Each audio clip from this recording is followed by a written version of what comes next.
Topic 2, neuroscience of what if. There's a timeline where you said yes. There's another where you said no. A universe where you turned around, where you called back, where you stayed. You can see them, can't you? You can feel them. The branching versions of you that might have been, should have been, almost were. They aren't ghosts. They're neural simulations, and your brain is addicted to them. This isn't imagination. It's circuitry, counterfactual simulation. The mental process of envisioning alternative outcomes is a core feature of human cognition. It emerges from the prefrontal cortex, specifically the ventromedial and dorsolateral regions, which process value, judgment, and planning. When you wonder, what if, your brain lights up not with fantasy, but with calculation. It doesn't just visualize another path, it evaluates it, assigns it meaning, embeds it into your memory, and then something worse happens. It assigns an imagined path more value than the one you lived. You are wired not only to compare, but to prefer the path not taken. Studies using fMRI reveal that when people reflect on better possible outcomes, the brain responds with the same neural patterns as if those outcomes were real. The amygdala and striatum react emotionally. The posterior cingulate cortex integrates the memory. The orbitofrontal cortex overlays meaning. The result? An imagined scenario that feels more authentic than your lived experience. You didn't just lose something. You lost something better, and you lost it to yourself. This is the machinery of regret, but also of identity confusion. Because now your mind doesn't trust the life it lived. It begins to side with the versions that never happened.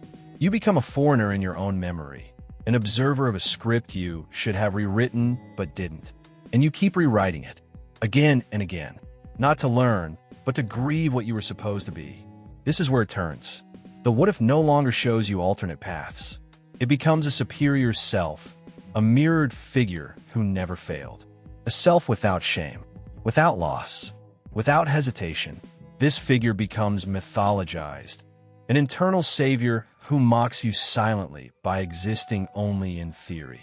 Psychologists have studied this extensively. In adaptive counterfactual thinking, we imagine better outcomes to improve future performance. But in maladaptive counterfactuals, the imagined reality becomes a tyrant, a reminder that perfection was once possible and forever missed. It is especially common in depressive and anxious populations, where what if becomes not a question, but a sentence.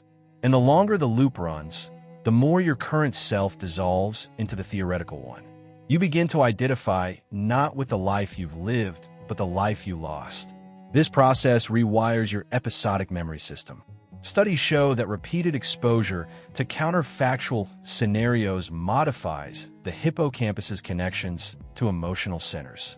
You begin remembering the alternate version as if it happened, just out of reach. You grieve a timeline your brain knows is false. But grief doesn't care about truth. It only needs loss. And loss is infinite in a mind that simulates endlessly. You think you're healing, but healing assumes finality.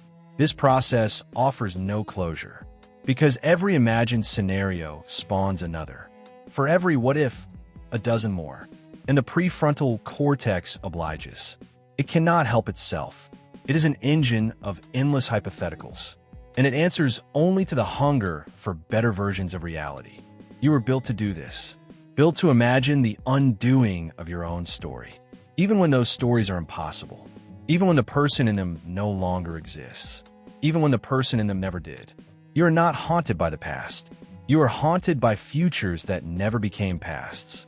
And so you live among Topic 3, when memory becomes a weapon.